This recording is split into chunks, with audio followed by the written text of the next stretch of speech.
So it's time for a tour. Everything's looking pretty good. I'm really pleased with the progress. No frost at the moment, which is great. Harvests are really good. A little bit lower than last year, but not significantly. Yeah, I'm really happy with everything. So I'll just give you a quick look round. So we'll start with the Polytunnel. And right down here, these are the early onions. And they're actually interplanted with green garlic as well. This is the garlic here. And so they're doing quite well. They're a little bit further on than the ones outside, and they should start thickening up and bulbing in about 3 weeks' time. And then we've got masses of spring onions in here, and lettuces, and down the centre there, these are cauliflowers. And then we've got some parsley, more cauliflowers, lettuces, spring onions, and then in theory this is the early garlic. I don't know whether it'll actually be early, but hopefully it will. If not, it'll just be used as green garlic, because this whole polytunnel gets cleared in sort of mid to late May for the summer crops. So these are the overwintered carrots. They're starting to pick up growth now, so hopefully we'll be harvesting those towards the end of April. Some perennial kale cuttings, and then down here we've got mainly calabrese with lettuce interplanted and some more spring onions. They're coming on really nicely. And then down there got some sprouts for leaves, spinach interplanted with radish, and then spinach interplanted with beetroot. And then more carrots for April and May. So on the little grow bench we've got summer leeks, winter leeks, shallots, spring onions, pickling onions, and main crop onions. And then up here hanging we've got strawberries. First earlies. These are El Santa. They're not actually an early variety, but I find they do really well in the polytunnel for an early crop. We've got our next succession of carrots for May, June, and some more carrots, May, June. Just started taking perennial kale cuttings. These are all just trials to see if they take, and if they're successful then I'll start taking more to give away. And then we've got potatoes. And I haven't got any more potatoes now to go in the polytunnel. Everything else is going outside. So these are the carrots for April. These are the carrots for what's left of March. And then these will be onion sets. Red Baron, just like those, are onions growed from seed. Again, Red Baron. And doing a side-by-side comparison of those two. So we'll take a quick skim around the plot. These are spring cabbage. Actually, some of my spring cabbage at home is started to go to seed, so I do need to start picking that for the leaves and the seed heads, which are lovely, but these look okay. These are my second early strawberries interplanted with garlic. Kales, overwintered kales. A few scrappy lettuces left over from our October planting. New season kales, looking really nice, interplanted with radishes in this bed and beetroot in that bed. Peas for shoots underneath this mesh, and they're looking really nice. More overwintered kale.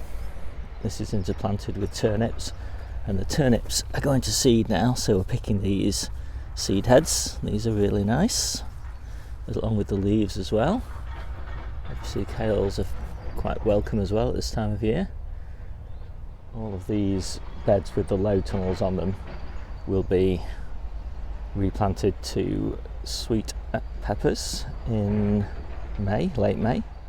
Spinach interplanted with turnips, spinach interplanted with radish.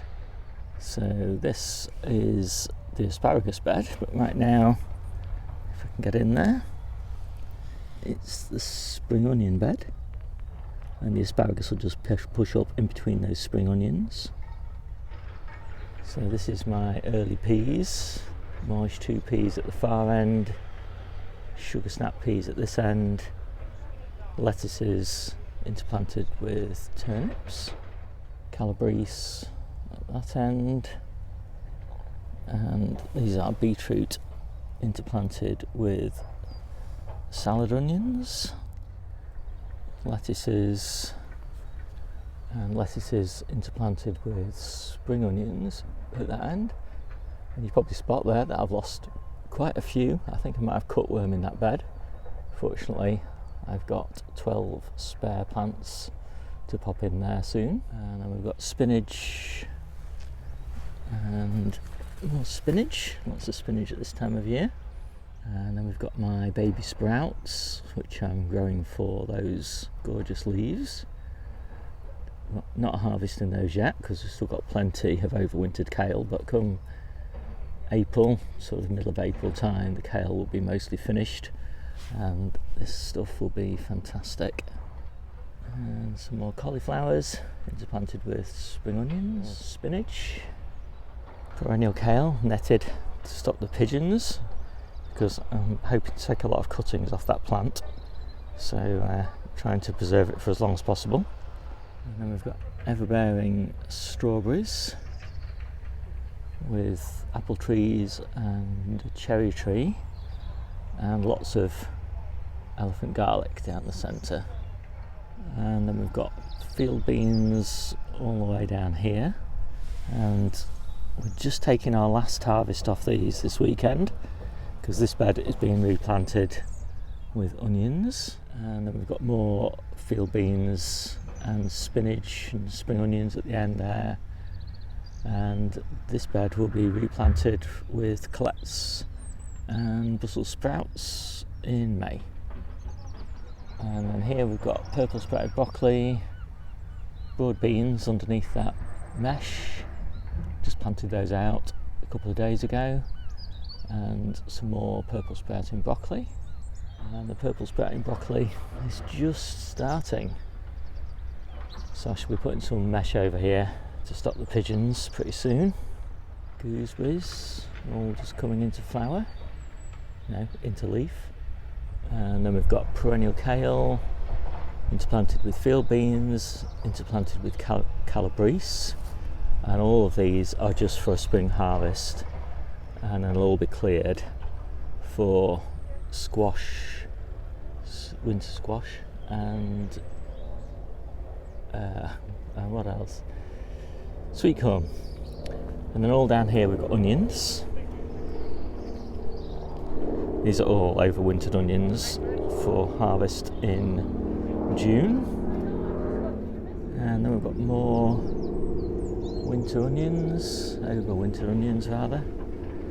And again, these will probably be harvested in early May. And I've got a few little spinach and my next succession of spinach. These are the ones that are following all these that are in these cold frames. And I've got a few more early potatoes in this little greenhouse. This isn't really used until we put the chili peppers in here, so makes a good use of the floor space there. We've got lettuce and an empty bed, and that empty bed and that lettuce bed there is going to be replaced with more early potatoes, early baking potatoes in this case. They're going in 2 weeks' time. And then we've got some, Marvel of all seasons being left to heart up, and some gorgeous Navara that's ready for harvest. Couldn't come again on Sunday. So in mid-April, all those carrots start moving out of the polytunnel and onto here.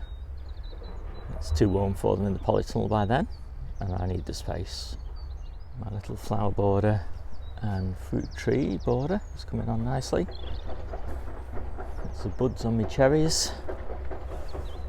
Taking these perennial kales out, so I'll be taking some cuttings off these, putting new ones in. These little alpines will start springing to life pretty soon. Some nice flowers. So that is the whole of my plot, and I am so looking forward to getting rid of all this plastic. Plastic tends to come off at the middle of April, so about 4 weeks time. Depends on the weather, of course.